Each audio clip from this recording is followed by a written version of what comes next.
Hey, everybody. Listen, everybody say hey to Eden. Yeah. Eden is our little pup. And man, she brings us so much joy, which is one of the reasons why we named her Eden. Because I believe that what God's doing right now in the church for sure, but I know at the gathering, is He's helping us to get back to restore what God originally intended, right? Which was that we would walk with Him in a garden in the cool of the day. Okay, thank you, Eden. And have no shame, right? And just relax with Him and be ourselves and full of joy. And Eden here, man, she brings us so much joy.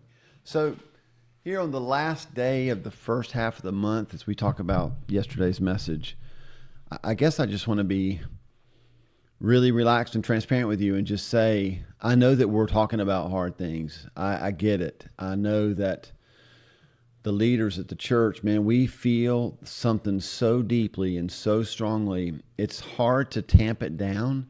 It's hard to stop the passion that we feel because He's pruning and purifying His bride. There's no other way to say it. And you're seeing that played out in real time as we go through this Sermon on the Mount series, because what Jesus was doing during that Sermon on the Mount was He was also pruning and purifying. He was laying out the very clear groundwork for what the new kingdom was going to look like.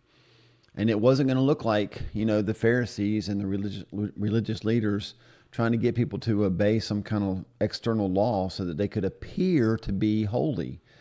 It was going to be a kingdom that was going to transform us from the inside out. Now, I've talked a lot of the last couple of weeks about minding the gap. And I want you to start thinking about how we can close the gap, right? That's kind of where I was going yesterday, is what can we do? We see the gap. Now, how can we close it? Instead of letting it grow into a gulf, how can we close that gap? What practical things can we put in place? And that's so that you and I can get back to Eden, right? So that's a great metaphor. We walk sometimes away from God in shame, and in the Garden of Eden, they walked with God without it. They were naked, laid bare before God and each other. So just think of that as like as close as you can be relationship wise, and they didn't have shame. And sometimes we struggle with our horizontal relationships because of shame. Shame makes us drop our heads. Jesus lifts our heads. Shame makes us not want to make eye contact, but God says, may His face shine on us, right? He's all about seeing us and us seeing Him. And so as I think about yesterday, it's easy to hear words like adultery and divorce and feel here we go again. The Bible, God, the preacher is just ripping me a new one for all the ways that I've failed.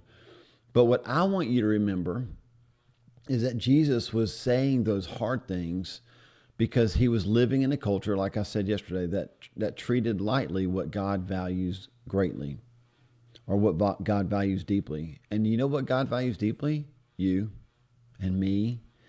He wants what I have right now with Eden. He wants you just to lay back in His arms and trust Him. No matter what happens, no matter what comes, no matter if you are the victim of being overlooked like the women were in Jesus' day when He was talking to the men about how they were discarding women, treating them like something you could throw away when they were people that God valued and had made in His image. Maybe you feel like that today. Maybe you feel overlooked. God sees you. He wants you to have integrity in your heart so that you can be with Him without shame. Maybe you've felt the sting of adultery or divorce. Maybe you've initiated the sting of adultery or divorce. And it's so easy for the enemy just to bombard us and overwhelm us and bury us in guilt and regret and remorse and shame. But maybe today, the better strategy is to acknowledge that. Tell God that. He already knows it. Confess that to Him. God, I'm overwhelmed with regret. I wish I could do things differently, have conversations with people to make things right, and I'll never be able to do that again. Maybe you write a letter to the people that you hurt. You don't have to send it, just write it. Maybe you simply pray out loud to God today and tell him the things that you're feeling. Confess those things to him so that he can make you clean again. He also wants you to walk with him without shame, to lay your head on in his arms, just like, again, Eden is doing right now.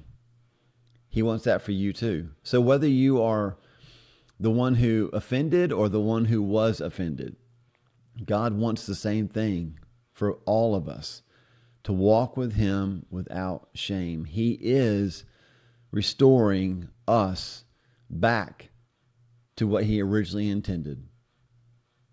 Relationship with him in the Garden of Eden. Rest and joy and peace that comes from just laying your head on his shoulders and trusting your Abba. Have an awesome week.